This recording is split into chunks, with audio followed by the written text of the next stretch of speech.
That's how we're doing that. We going live now, right? Oh, okay. Let me go ahead and click on. Let me get home. Doors of the Love Church are now open. Dear world, you name it, we cover it from the world of singles to the behind the scenes of the greatest movie ever filmed, called Marriage. We dig into everything from dating 101.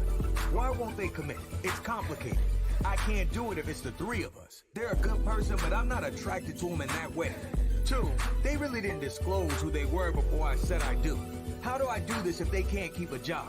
The bills are paid, but the bedroom is suffering.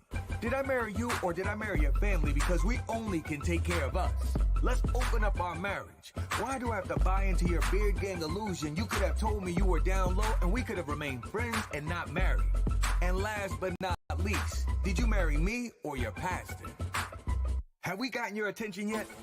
If so, tune in to Unique Perspectives Love Talk Radio, Thursday at 4:30 p.m. Central Standard Time, if you want to hear more of today's real issues in the world of love.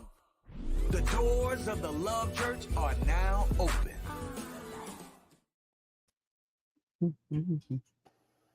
Greetings, everyone, and welcome to Unique Perspectives Love Talk Radio. I'm your host, Charles Dixon, and I'm here with my co-host, Mr. Adam Ford. How are you, sir? What's up, fam? How y'all doing on this Thursday afternoon? I'm doing good. I'm doing okay. Yeah. We making it one day at a time, as my grandma would say. Making it one day at a time. You know, as the world turns. I know. Yeah, man. Yeah. I mean, life is well. You can't complain. The weather has certainly been good. That's for sure. Yeah. And then, you know what the crazy thing about this? So I've been dealing with a cold for the last maybe week and a half or so, and I know when the weather changes, everybody's up for it. You know what I'm saying? I'm like, oh my God, here it is. No, I don't have COVID. I'm good. Oh, I was gonna say that next. Whatever, dude. COVID. The test was negative. I am not the father. Look, you can't go by them little home box kits. They'd be like, it's negative. No, it ain't. I mean, it's like go to the doctor, let them do it. Oh. What was I going to say to you? Yeah, I mean, everything's good. No complaints here. Life is what it is. Life is lifing. You know, of course, you know, all of the stuff in the background of life on out here that's kind of like trying to cloud our brains. You gotta go out of your way to be focused. True that. Yeah, you gotta go out. Yeah, real talk. Yeah. There's a lot going on. Yeah. All right. So today, Mr. Ford, we are talking about something that's like, you know, really, really, really evident in our society today as it pertains to, like I was saying to you before the show, you know, even though I was initially starting this from the perspective of people in relationships or getting to know someone, but it dawned on me that this also occurs even in marriage, you know. Okay. I mean, at the end of the day, let's face it, even though we're saying the show topic is I didn't do it. Like, I didn't do it. Wasn't my fault. And so basically, who bears the responsibility of the other person's trauma?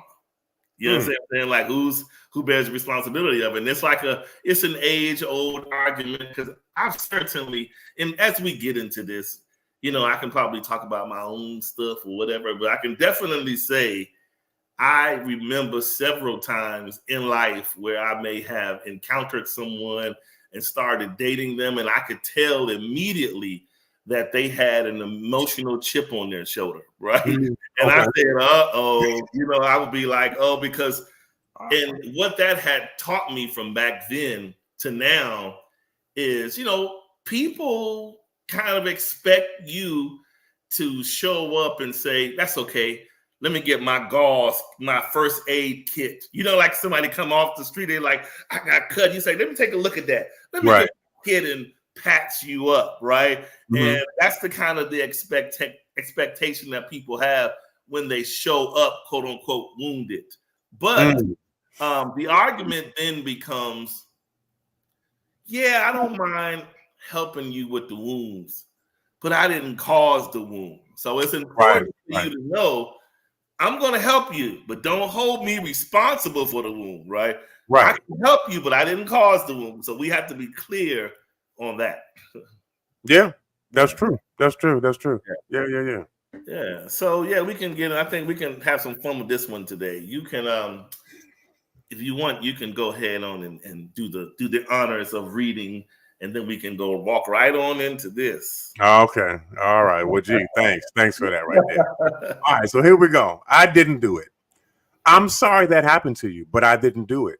I know they played with your emotions and led you on, but I didn't do it. I know they cheated on you, but I didn't do it.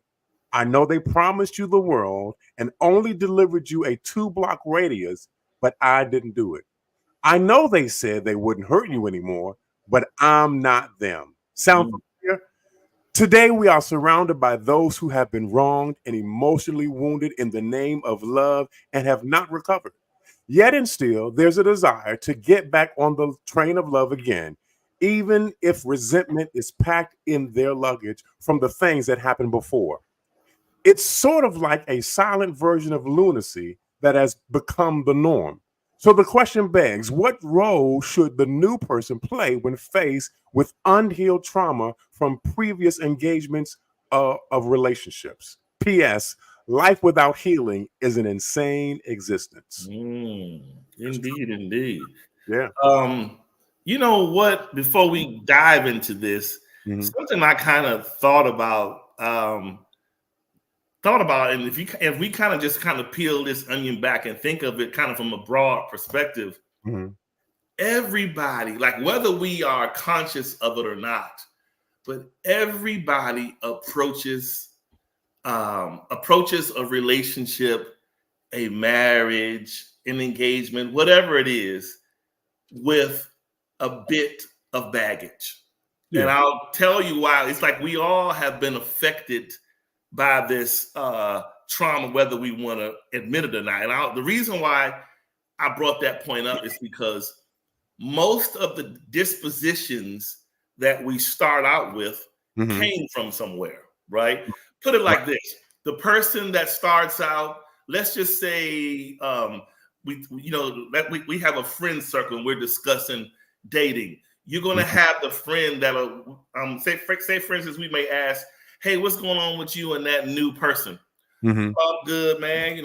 Just hanging out. Everything is chill. Hey, I'm taking it easy. That person is taking it easy because they've learned from taking it too fast, right? Something that happened historically from them being the overly anxious person to get to where they want to get to. And somewhere or another, maybe it's been, no one wants to be told, I need you to kind of pump your brakes and just be cool. Yeah, because one thing about, I can only speak for men, women can speak for women, but men have to be very careful how we move, because in the beginning, while there may be women hopeful and wanting to find love, but men, if we dance incorrectly too much in the beginning, you'll become a friend. You do too much up front, it'll go from her being romantically inclined to entertain you to her saying, you know what, I did like him at first, but I told him he's just doing a little too much. I mean, I like flowers, but don't send me 3 in the same day. Okay, you're doing too much. And then now he's a friend. Now I'm looking at him like a friend, not so much romantic. So that's one side of it. Yeah. Then you got the person who will always say, who is very quick to dismiss. Someone will come along and you'll be like, well, what happened? Y'all just went on one date. Guess what? I mean, if they couldn't pay the whole bill, I've already dealt with that with Thomas or with this girl. I used to pay everything. If it's that's a red flag. Wow. So what I'm making this point to say, that's a form, and there's plenty other examples, but this is a form of how we show up tainted. Because if we didn't make these moves and these positions and choices and thoughts of how we're either not going to do something or we're going to pull back from doing something, all of those are learned responses and learned behaviors from something else that happened before, right? And so we all approach it. Now, some of us are a bit more extreme into the trauma, Mhm. right? But Mhm. we all have experienced it. That's what I just wanted to start off with. Yeah. Okay. Yeah, I mean, yeah. So and I think we've said this before in previous shows, that it's absolutely important that before we step into a new relationship with someone else, that we deal with our past issues, past trauma, past damage. Yeah. But the reality is, we Okay. often don't deal Yeah. with our past trauma, our past issues, our past injuries, and we walk into new relationships with old injuries. Mhm. And here's the thing that's kind of crazy about it: we'll end up trying to blame the person that we're currently with for the stuff that we experienced before they even got there. And we often don't even give them an opportunity to try to help us because we're hurting. The thing of it, okay, so if you're hurting, you're hurting. Yeah. You need to get healed. Yeah. If you're not going to be healed, then there's no way that you're going to be able to operate within that present relationship the way that you should. Yeah. And here's the thing, and I know I've said this before, and I think often we don't know how to take care of ourselves. Yeah. So what we end up doing is, because of the fact that we have this wound from a previous relationship that we were in, we end up bleeding all over the new relationship and all over the new person because we haven't taken the time out to bind up our wounds. We haven't taken the time out to get healed. We haven't taken the time out to go through some type of rehabilitation emotionally and mentally so that when the next relationship comes, we're prepared for it. But again, because we don't think that way, we figured the best way to get over it is to get under. Is that what they say, Charles? The best way to get over somebody else. Yeah, the best way to get over her is to get under her. Yeah. That's the craziest thing, man. Who is doing that? Who's doing that? I mean, yeah. No, anyway. Hey, listen, Come on, I man. mean, you talking right on cue, but think about this.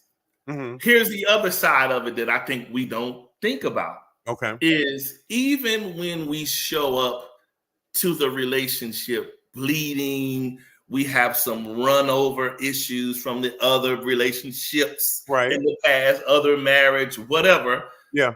People will often say, well, maybe you're just not ready, or why didn't you wait before you started to do this? And here's the alarming truth. When a person is the best version of themselves, they're walking with their shoulders up, their head is up, they feel great about themselves. And the reason why I said their head is up is because when a person when a person is at their best self, they may not have chosen you. You don't think about that. When people are healed, they're not tempted to deal with projects, right? When they're healed, they're looking for someone healed, right? And so it's kind of look at it like that. But a lot of us, in some cases, should probably thank trauma to a degree, because some of us would not have had the wives or the husbands or the relationships that we have today if the person showed up or passed by where you are in a great position. Okay. Now it's a crazy way to look at it like that, but this is why I used to always talk about, when it came to marriage, about seeing people in those 4 seasons. Yeah. Remember back in the day when I talk about you should see them when they're elevated, see them when they're angry, see them different things like that, because how a person acts broken and how they act elevated and brand new are 2 different entirely people. That's true. And so you have to make sure you are comfortable and know those versions. Yeah. Because if you don't, you'll end up in a relationship with someone for a long time with them still not shedding the trauma, and then turn around, and when they get healed, then you hear those words that'll make you just want to scratch the chalkboard. Then they'll turn around and look at you after you done been patient with them all this time. Then they turn around. I don't know. It's just something that's starting to feel like, I don't know, like maybe you and I are not at the same place anymore. Wow. I feel like we're growing, and I don't feel like we're growing together. You sitting here like, but wait, let me show you this bloody T-shirt you showed up with. I know right. I found something to get the stains out, unfortunately. So now you sitting up there look like, what the blank? So my point is, this can happen. Like, that's why you got to make sure, if you don't find out anything, whatever state you meet that person in, you have to make sure you have that conversation to say, okay, now I know that you stopped off for a pit stop and you need some repairing and you're trying to get something together, but I'm still your person, right? You still see me as your person, whether, like how they do in the word, whether abased or abound, I'm still your choice. Yeah. You need to make sure that you're that person's choice, not just, I don't want to be a broken decision. I want to be a healed decision. Wow. That's decision is different. Yeah. Somebody can pick you and they can deal with you while they're not their best self. But in the back of their mind, they're working to get on their feet, as they would say. Back in the day, they would always tell you, don't buy no man. When the old ladies, old grandma say, don't you buy no man, no pair, no shoes, or a woman, they'll say, because when people get back on their feet, they will leave you. Like, everybody knows how to act when they're broken, when they lost stuff, when they don't have the car, they don't have their own place. So they out here doing the most grandest of gestures because they need to justify their existence. You need to know how people act when they are full. Wow. That's how you know who you love them. Yeah. How you act when you are full. That's full, how I know what I'm dealing with. Other than that, this could be, you could just be going along, acting this thing out until, like they say back in the day, you get on your feet. Right. So, right. You know what? So let me that was good. Let me dig a little deep on that and even flip it to a point. Okay. So you know what's interesting to me, and it was funny because I was just having a conversation about this maybe last week. We were talking about this, and I think some of us, just to kind of flip it a little bit, because I think we need to get at the heart of the matter here. Some of us are attracted to people that are hurt. Some of us, let's listen real close. Some of us are attracted to damaged people and wounded people because we see them as a project that we can take on to help them. Now, I'm not saying that in and of itself is not a bad thing. Yeah. The bad thing is that you only see them as a project, not as a person. Wow. So you want to help them because you feel as though this is the best thing for you to do. Yeah. You get into a relationship with them, but it's really not a relationship. It's less of a relationship than it is anything else because of the fact that there is no real equality here. Because if you think about it, when a doctor treats you, he helps you to get better. But then after he helps you to get better, you move on. Yeah. The doctor is there to diagnose you, to prescribe for you those things that will help you. But after you get healed, then you move on. You don't need a doctor when you're well. So that means that if I'm in a relationship with you and I'm only the thing that you're helping to get healed, when I get healed, then what? Do you still want to be with me? That's it. And often, a lot of times, we find ourselves in these inequitable relationships because of the fact that I was at one point hurt. So you only know the hurt me. Yeah. You don't know the healed me. The healed me and the hurt me are two different people. Yeah. And so when I get healed and you see that you are no longer of any value to me, then you go, well, you know what, maybe we're not supposed to be together. Maybe we're, and then you move on to your next, I don't want to say victim, but you move on to your next person that's wounded, that's hurt. Yes. But here's the thing though. No, hold on. Here's the thing though. That to have that type of thing on the inside of you represents an imbalance in you. That's an imbalance for you to see it that way.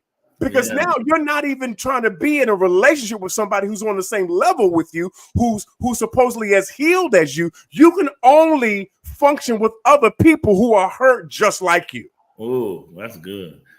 And you know, but that's how people that display that type of behavior is how we end up often at an impasse. And those people are often, there are some people you can refer to, let's just say, either in a guy circle.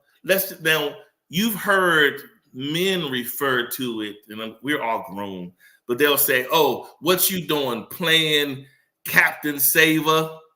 Oh, yeah. Captain Saver. Or when it comes to women, they'll call the women either you're building a bear or they'll say you're a healer. And so what you got to understand about healers or builder bears, those positions are not designed to maintain. They're designed to ready and send on. Okay, yeah. So when you are that kind of person, you may say you want a husband or a wife or whatever, but if your goal is to just heal and prepare, you're preparing them for the next person.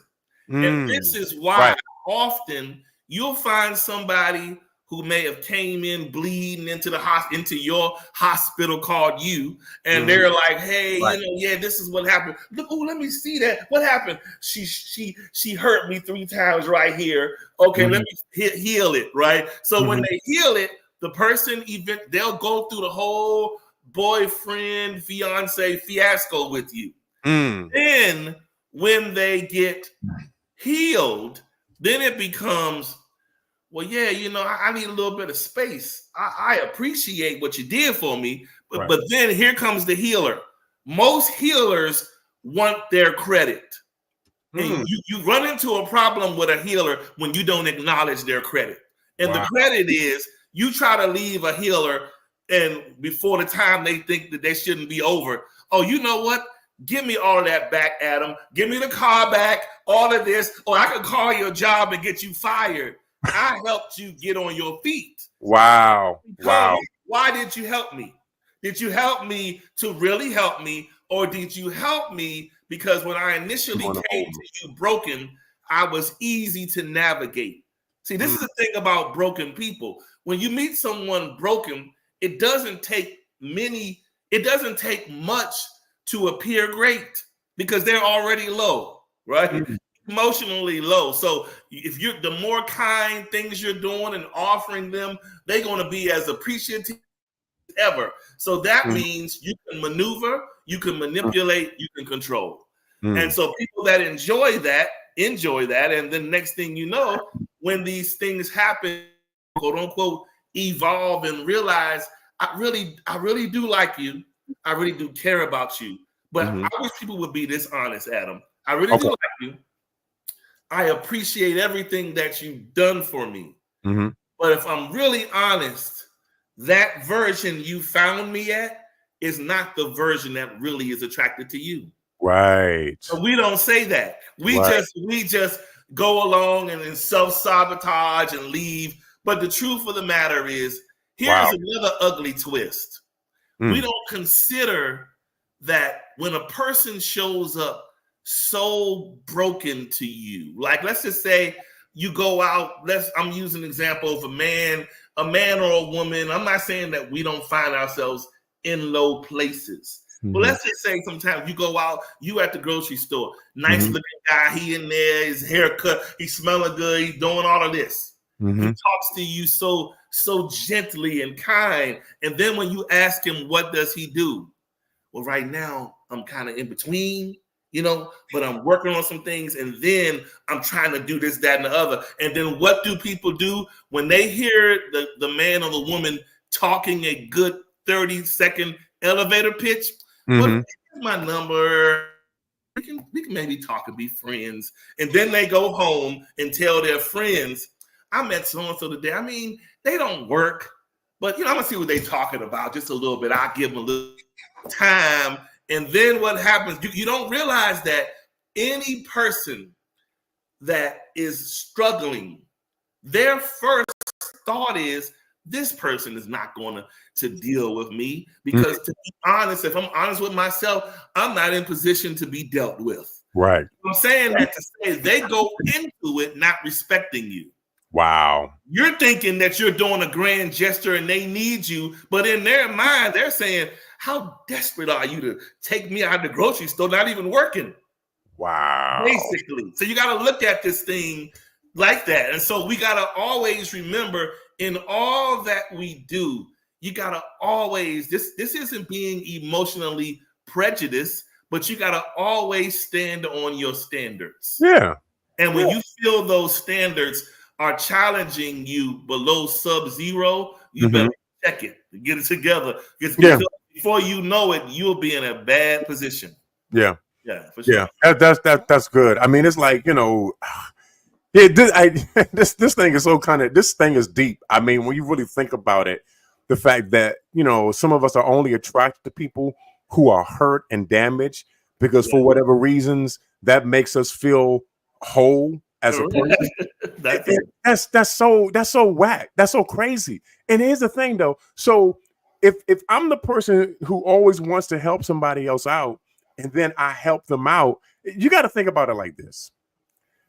I'm only able to relate to you in the way that I'm able to help you, which means our relationship, our relating to each other is very, very narrow because it's only about me helping you.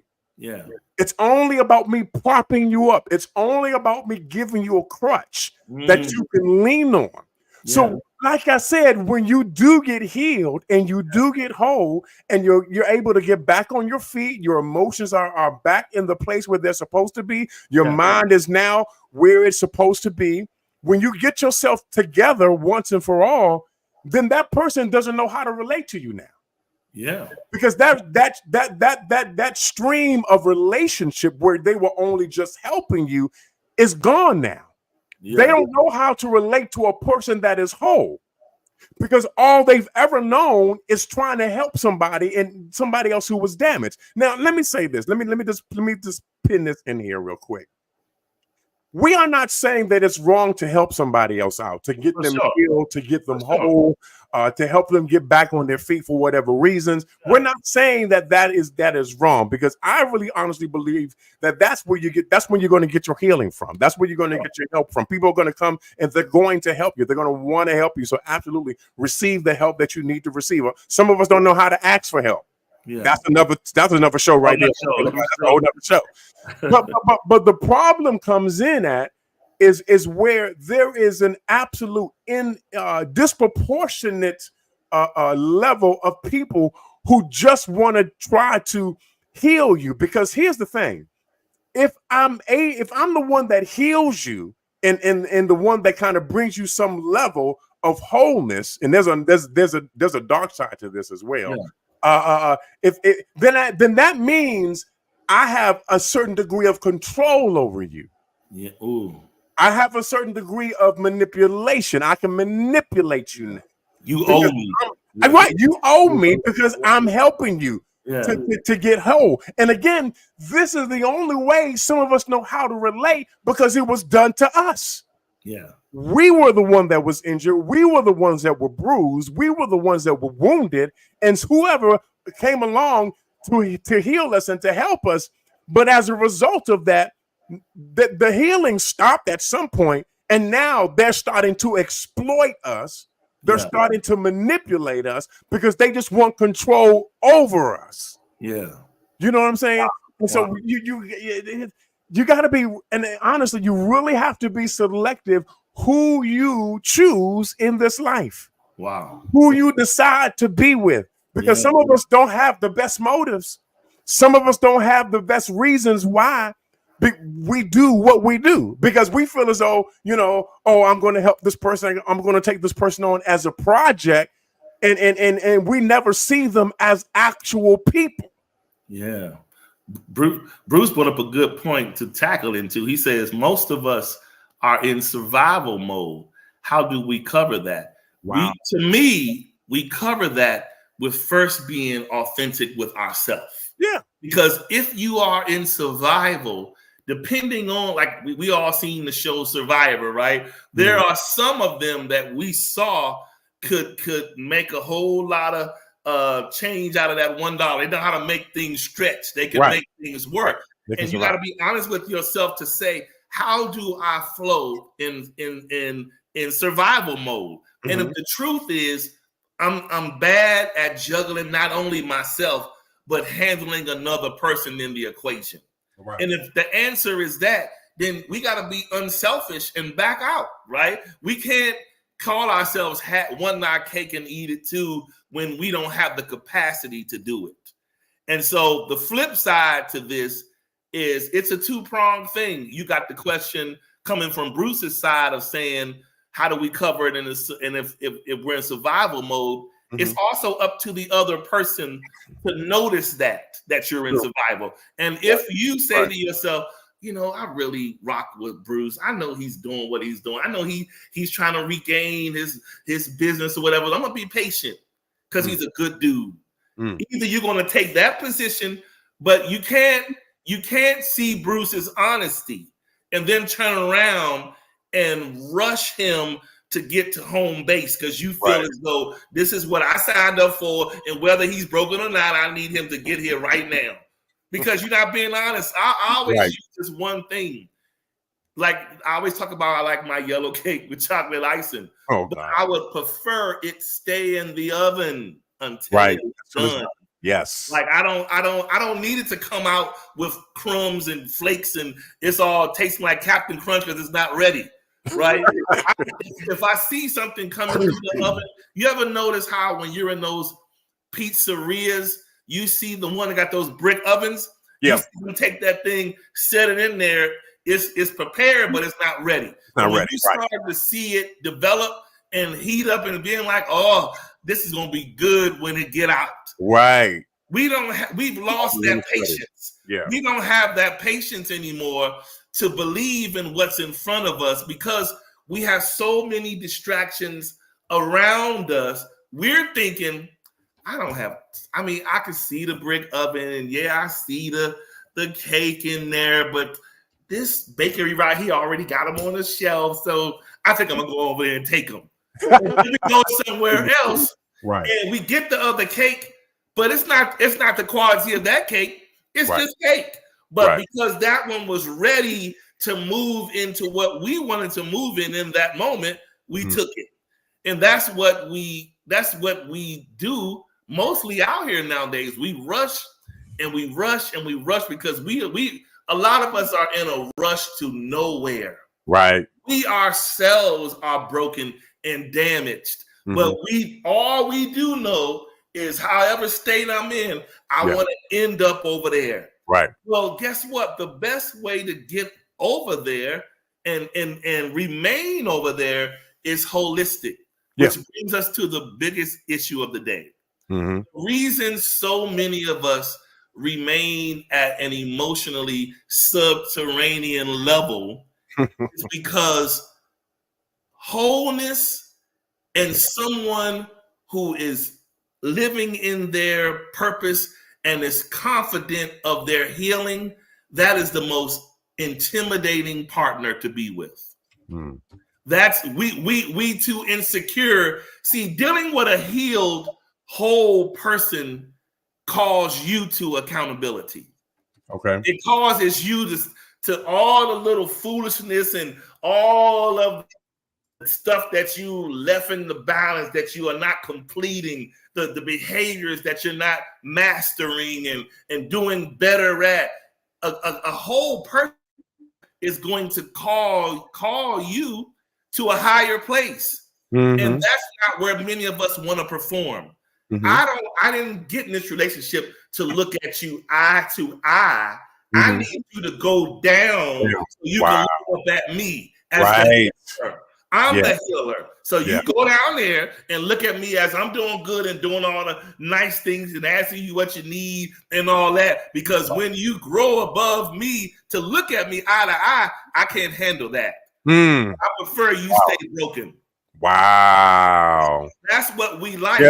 too many of us. One of the most irritating things that I just find to hear on tonight is when I hear people talk about old relationships that worked but were broken and ultimately still rendered you single. Wow. You're still out here single, but you can relish on all of these. Well, you know what, this person, you know, we did used to stab each other, but guess what? We were so in love. What kind of love, right? Right. Went to the emergency room 10 times. I mean, you got police orders. That wasn't no relationship. That was foolishness. But we will brag on it because we want you to know I'm out here in trauma. I'm a whole G in trauma. So respect my ability to trauma bond. Wow. Because I'm great at having a collective of trauma relationships. Because all of them need me. We are so selfish that we just want to be needed. Right. Forget about that person's wholesomeness. Can they be healed, or can I really help them along? No, I need you. Which brings me to an even bigger thing. Most of the relationships don't work because we think we are God. And you know what? God loves? Worship. We want people to worship us. Oh, Charles. Worship the things I did. Don't you know I did? Let me tell you something. I didn't have to do that for you. I took a time out of my schedule to deal with your little broke down self. We didn't want to be work. We want you to know our credit is better than yours. We want you to know, I own a home, and let me tell you something. We want you to know all of the things that will humble you on your knees and worship me. That's what we want. Wow. Yeah, so that's why a lot of us, if we peel back these onions and stop it, and the thing about it, the people that need the worship are the most insecure. Yeah. Because it's the only way you can exist is lifted up. You don't know how to exist down in the valley, but you can exist as long as we holding you up like a kite. You great. Wow. But when you are vulnerable, exposed, you can't handle it. Wow. So yeah. So Charles, I would imagine that you could sum this up as somebody who is addicted to your sickness. They are addicted to you not being well. Correct. So they can't allow you to get well. It's almost like those documentaries that they do where you see the mom and the child, and the child is okay, but then after a while the child gets sick. Yeah. But then the mom somehow or another devises the way to keep the child sick. Oh, wow. You see what I'm saying? Yes. So they're addicted to your injury. They're addicted to your sickness. They don't ever want you to get well. Yeah, you come up as a project, but they don't relate to you as a person because they want you to remain sick. They want you to always need them. That's not what you want in your life, ladies and gentlemen. That's not what you want in your life ever. I think if everyone looked at it as simple as this, if you over there, she's over there, two men and a woman, and if you notice one another, all you can see when you are walking up is the face, the body, and everything. But it's not until we get face to face and you say, turn around, and what you're saying is not to turn around and look at what we like to look at as men, but when you saying turn around to both parties, you ever notice when people got them backpacks on? When everybody's walking around with a backpack, but the backpack storage looks different on each backpack.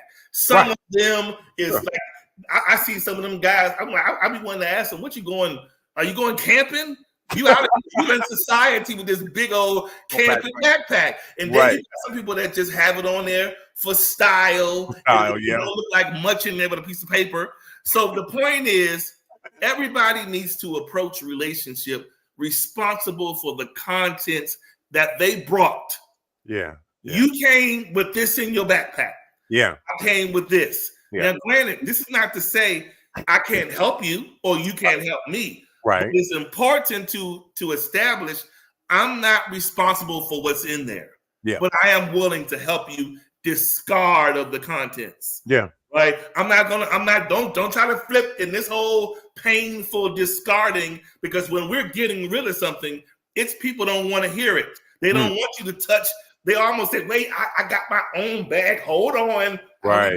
And you said, okay. I'm just trying to help you pass this along. Yeah. We don't want to do that. We want to, sometimes we want to remain in a relationship and keep the contents right where they are. But you know what we don't realize that says to people? When you come to the relationship with a relational backpack full of trauma that you're unwilling to release, even if the person is trying to help you, that says, leave my statue of them alone. I'm still in love. Wow. And I'm with you, but don't you touch my shrine. Right. We build shrines of people that we're not trying to really rid ourselves of. Yeah. And we make up every excuse in the book to keep them around. You could have been with the person that, it's so wicked out here that you'll be in a whole relationship with someone else, making them think you their man or their woman, and you and a person that you got something real thick with could have been 5, 10, 15 years of relationship.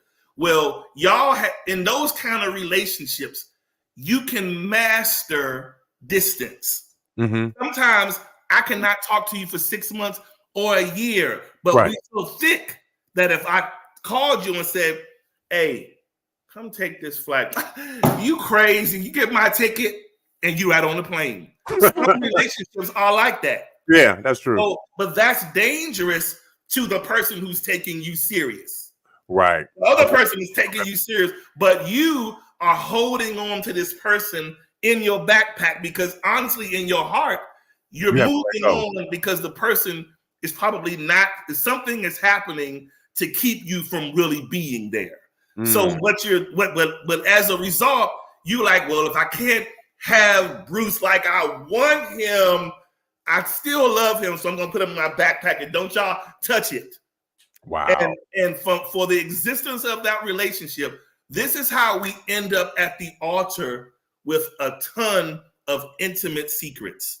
When it comes out, you find out, oh, so you mean to tell me you were seeing Bruce every Thursday at the hotel? Well, we just had food and we only messed up twice. What?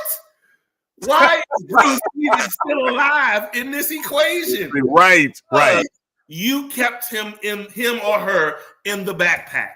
Wow. So unless we discard of people, they will remain in the backpack. That's true.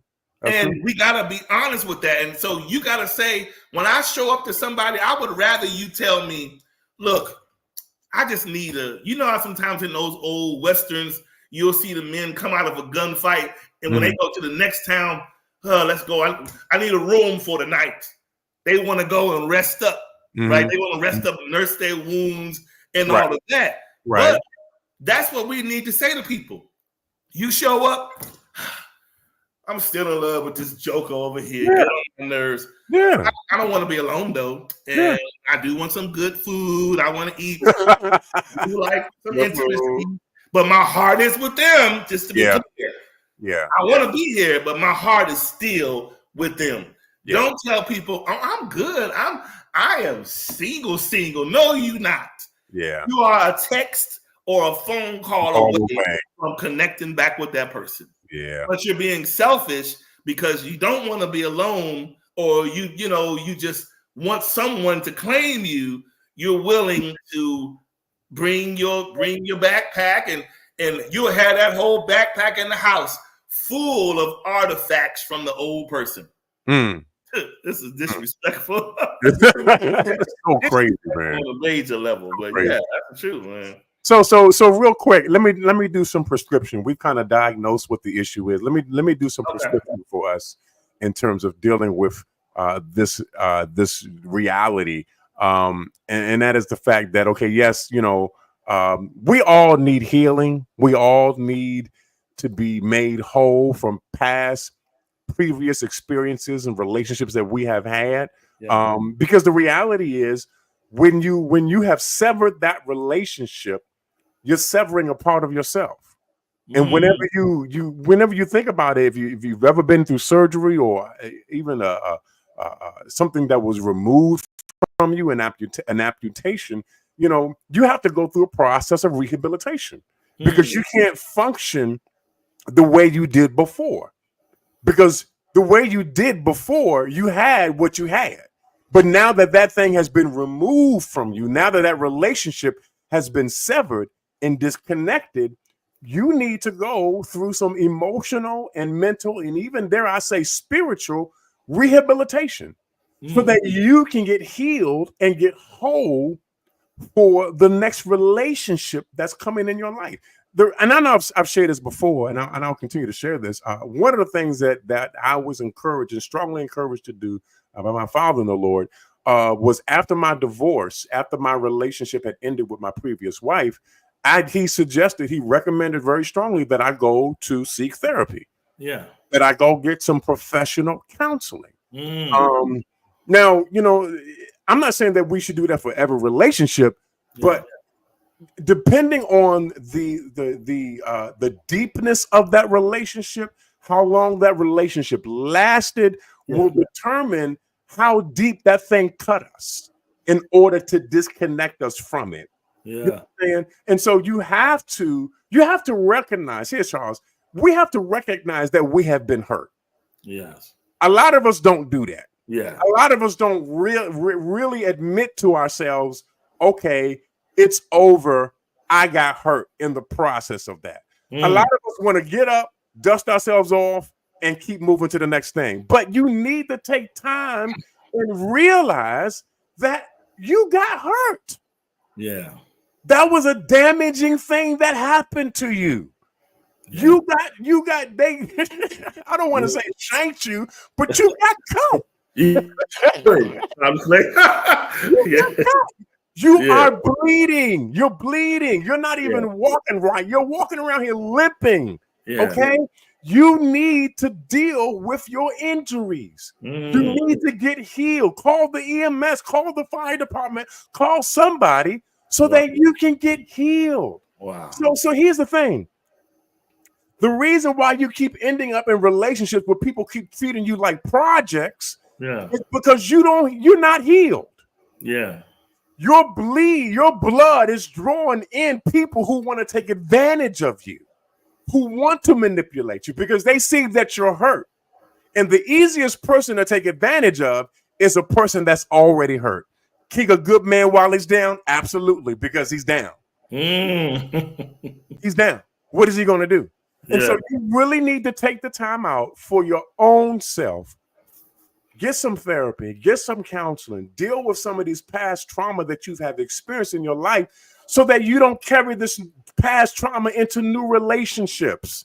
And here's the thing, like I said before, often, a lot of times, we take this past stuff into new relationships and end up blaming the person that we're presently with for what happened, and they weren't even around.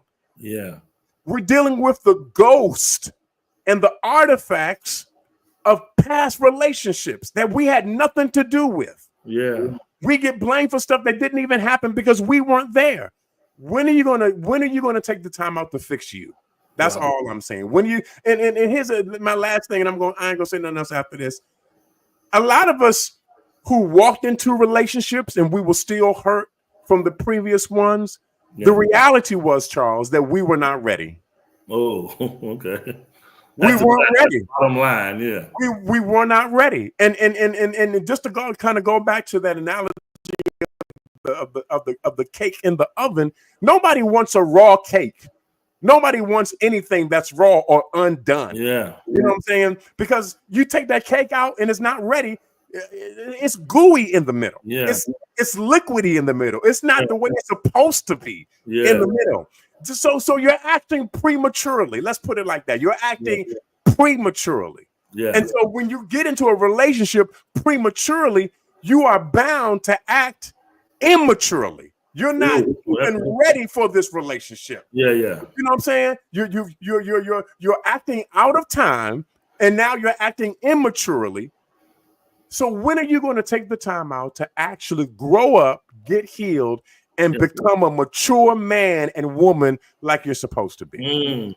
Bruce, I was going to answer. I was going to make a comment, but Bruce's comment triggered a side of it. Now, first, ladies, before I read Bruce's comment, this is not an indictment on the women. Well, Bruce. Oh, here we go. But anyway, no, seriously. Bruce says many women don't acknowledge the trauma. They are either presented to us as the victor or the victim. And this could not be no more true. Now, I'm going to be honest. Okay. Men do it too, right? Men do it too. Okay. But as a man, I can only experience it. I can tell you of some situations that I've either may have done myself or I've saw friends respond to it. But I certainly thought about this. What he just said made me think. Most of the times when a man shows up to a woman and he's coming with his, so how you doing? You know, you out here single? How you out here single? I mean, come on. You know, all that we go through. And the first thing women, Bruce said he's indicting them. The first thing that they will tell you, well, you know how y'all be throw the whole man pool in the trash. Y'all be playing games. So it becomes victim first. Okay. Or the victor side of it is, so whatever, you know, well, listen, let me tell you something. For you, this is where I am in life. And I don't have time for that. I'm sorry. So he's always telling me he loved me and want to come back, but I'm sorry, that has expired. And so, you know, I was doing me. You know, we want to stay up here as we navigate moving on. Yeah. It's either we up here and we in the clouds and you can't see us, right? Or we down here and we need your empathy because y'all Negroes is some trash, right? Wow. Men do the same thing. Men will say, I did everything I thought I could do for her. It's never enough.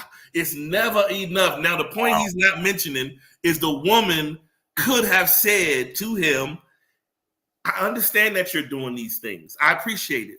But you're not doing the things that I like. Right. You're doing the things that you think like. I need to have that make you look good as a provider. Wow. I didn't tell you to buy me that car. I didn't tell you to do all of these grandiose things. They're nice, and you're not going to find too many women who don't like them. Right. But you did that for you, right? Wow. And so what we will do, people in general, is we never want to show up telling you the truth. I was a jerk in the last relationship. Right. That person left me alone. Yeah. I had an issue with lying. I had an issue with cheating. I didn't appreciate them. I didn't talk to them enough. I didn't communicate enough.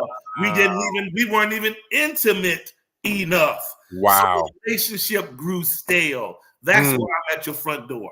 We don't say that. We got to be like, you know what? Listen, man, I'm a top tier nigga, man. And if she can appreciate me, good. I'm over here at your door, baby. What we doing? That's what we are now. We don't want to tell the truth of why we here.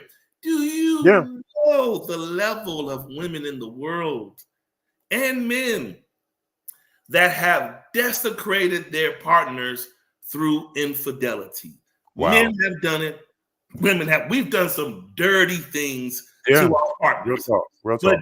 But we so arrogant and proud that we show up like we just the women act like Mary Magdalene and the men act like Joseph.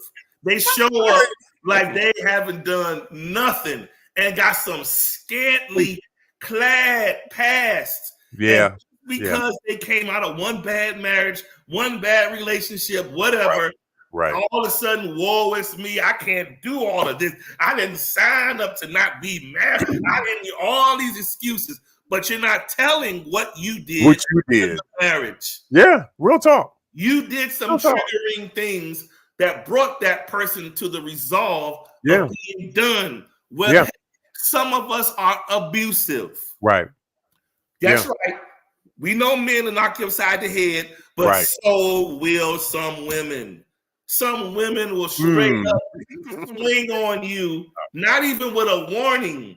You done said something or did something. They in there getting the knives. They trying to throw something at you. Just emotionally bankrupt. Yeah. Right? Just crazy. Men and women will do this. So my point is, we got people who trigger people and who have abused emotionally, physically, cheated on them. Or here's another form of abuse. Just extreme neglect. You don't even do the bare minimum. Just extreme neglect. You don't water the grass. You don't feed it. You don't even stroke the glass. Anyway, none of those things. You don't do none of those things.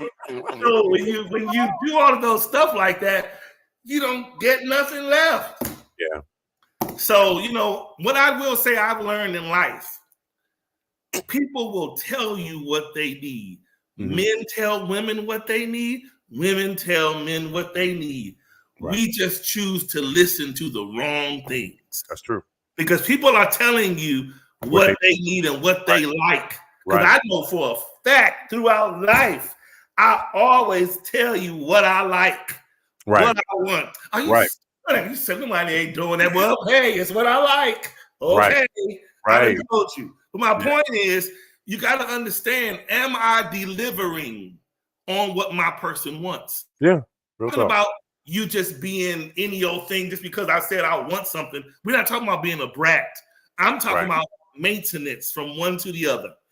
What I know that you enjoy and appreciate that I do for you, and vice versa. It can be all things. It can be nurturing, caring things. It doesn't have to be material or financial. It could be the fact that you're putting effort into something that I appreciate.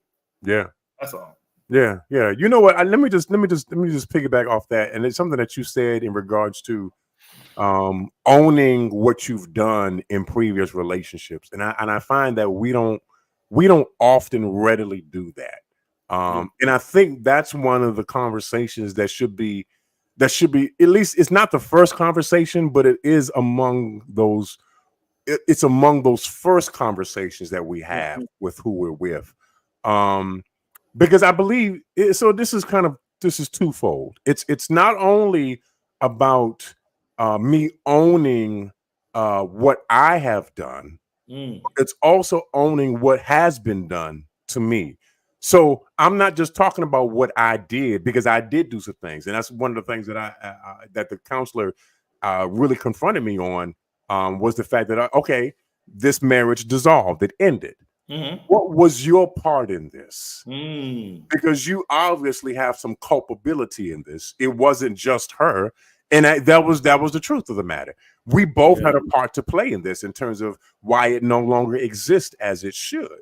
You know what I'm saying? And you have to admit, and you have to be honest and say, okay, this is my part.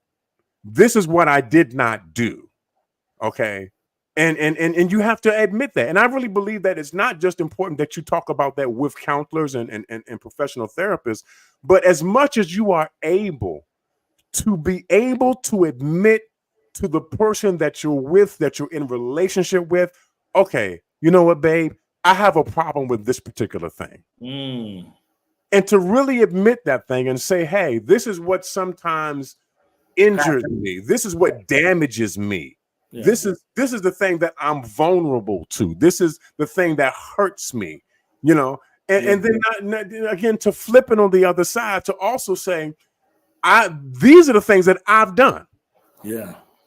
You know what I'm saying? In previous relationships, I did this, that, and the other.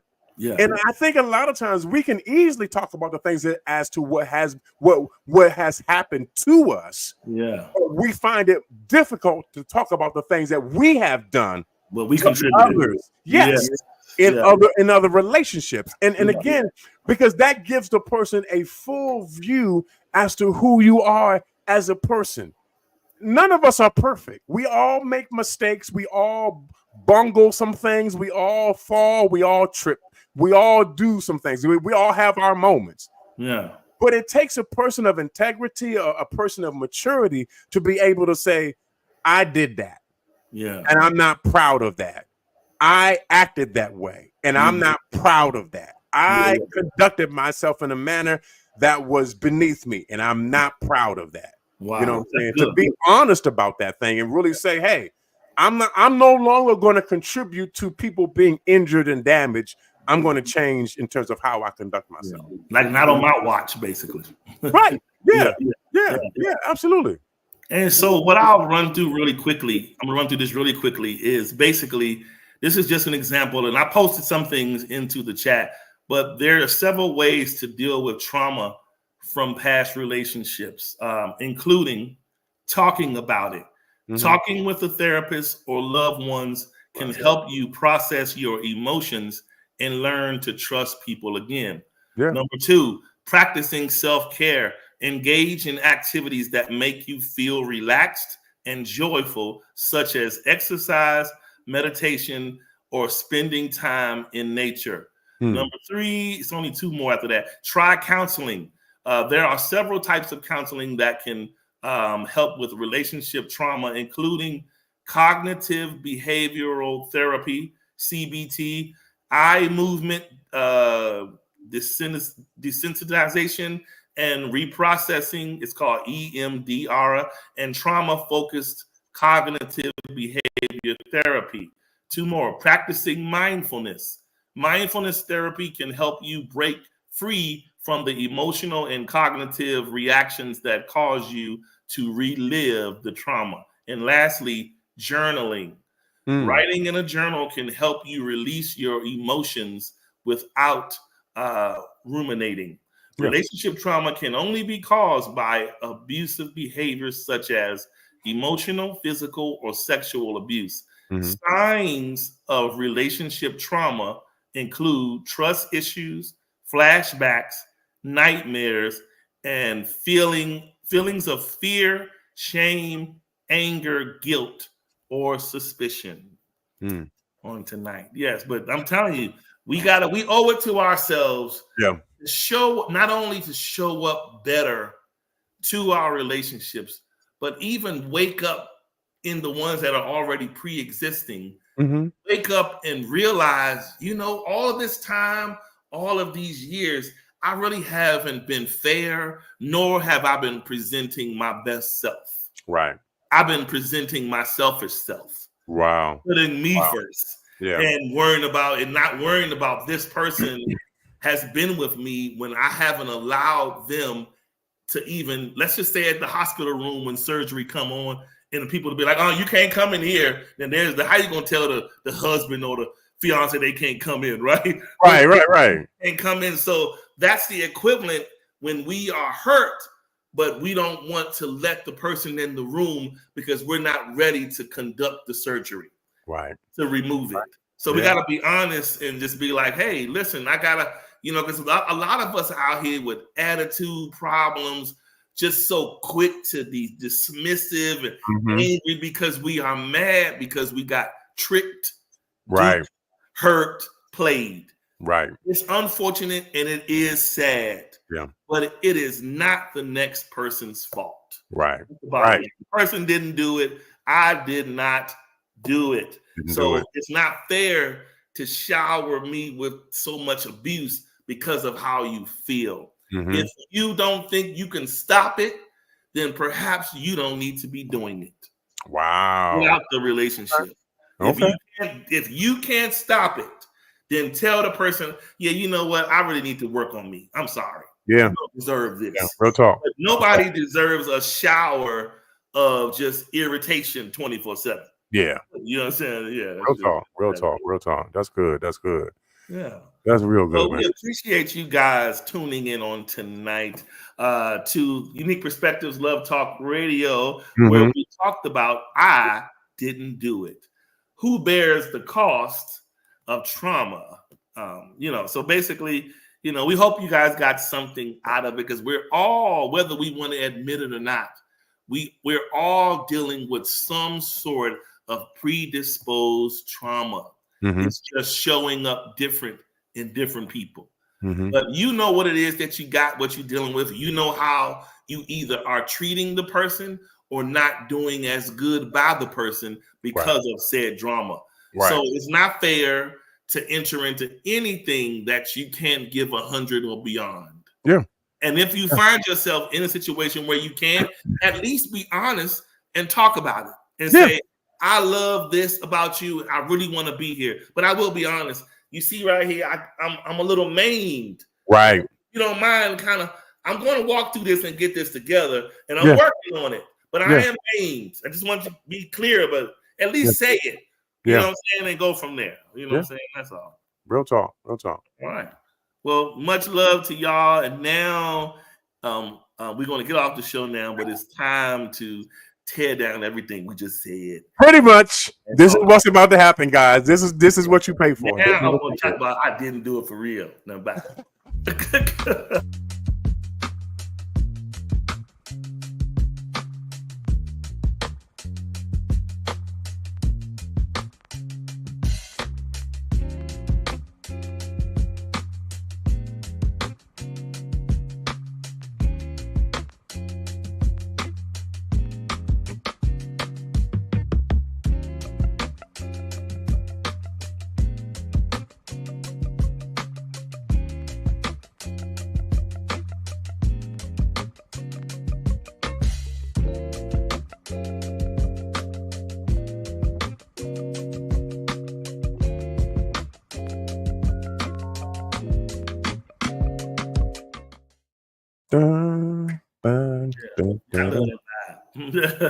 Yeah, that vibe was good, man. That vibe was good. So yeah, man, this was a good show. I would just say, listen, everybody knows, if we're honest, we know when we're being mistreated. Yeah. We also know when the treatment that we receive or are receiving is like I said, we know when somebody is doing an injustice and what's happening to us we don't deserve, right? So instead of being quiet and saying nothing, you gotta fend for yourself and stand up and say, listen, I'm noticing this, and I know that you don't think it's something that you're doing, but it is bothering me. And you start the conversation, and at least you gotta bring the behavior up. You can't just get in your feelings and be just like them, right? You got to bring up what's happening to you. Yeah. And let you don't like it and address it, and then go from there. At least that person, if they care, they will make the adjustments. If not, then it'll bring to the light where you don't belong. Yeah. I just want to add again. I think it's important that again when we're walking into new relationships, we should at least be having that conversation with that person as to what we're walking into the relationship with. Other people are they don't know what they're getting into until you let them know what they're getting into. They're not going to know unless you actually say to them, hey, I broke my leg. And here's the thing that's real quick. I just want to share this real quick. I think it's important that when we're dealing with one another, that we be as vulnerable as we possibly can. Now, I don't, you're not walking into the relationship broken down and busted. Yeah. But you do have scars from where you were injured. Wow. And it's important that the other person knows, this is where I got scarred. This is the injury that gave me the scar. So that both of us know exactly what's going on and what's happening. It's a moment of transparency. It's a moment of vulnerability where I trust you enough with me. Wow. That I know you're not going to take and you're not going to try to abuse me. You're not going to try to use me, but you're going to accept me as I am. Everybody needs to have that person in their life where they can be who they are and not have to always hide behind the gimmicks and the facade of who we want people to believe that we are.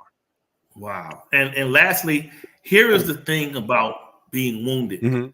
You ever look at those movies, those action movies or hood classics where somebody will get shot or stabbed, but instead of going to the hospital, they're going to go to like an off location place and somebody tries to help them in there, right? But the thing is, you always notice when they get shot or stabbed, they only barely let the person touch those affected areas. Mm-hmm. Now, when think about when somebody had a motorcycle accident and the person is knocked unconscious.